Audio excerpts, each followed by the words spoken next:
बाजूला यावं। आशीष डायरेक्ट कविता शुरू करता हूँ कि सारी चाहत इसी दम से है कि हम हैं। जो भारत की एकता, अखंडता और इस चमन की खूबसूरती है, उस पर मेरी कविता है कि सारी चाहत इसी दम से है कि हम हैं।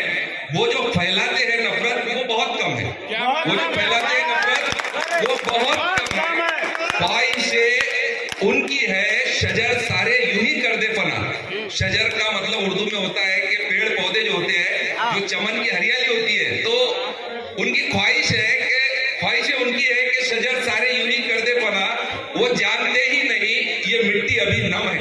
वो जानते ही नहीं ये मिट्टी अभी नम है कि नम मिट्टी में कभी भी पेड़ पौधे हमेशा उगते रहते हैं।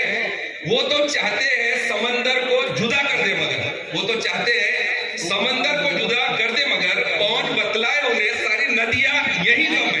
कौन बतलाए उन्हें सारी नदियां यही दम है।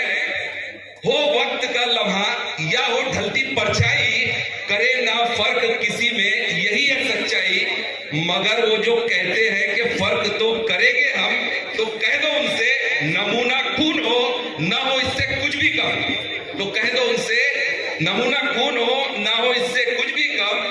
अगर वो फर्क करने में मैदान मार गए, अगर वो फर्क करने में मैदान मार गए, तो समझेंगे हम भी कि इंसान बाजी हार गए। तो समझेंगे हम भी कि इंसान। क्या बात है, क्या बात है, क्या बात है।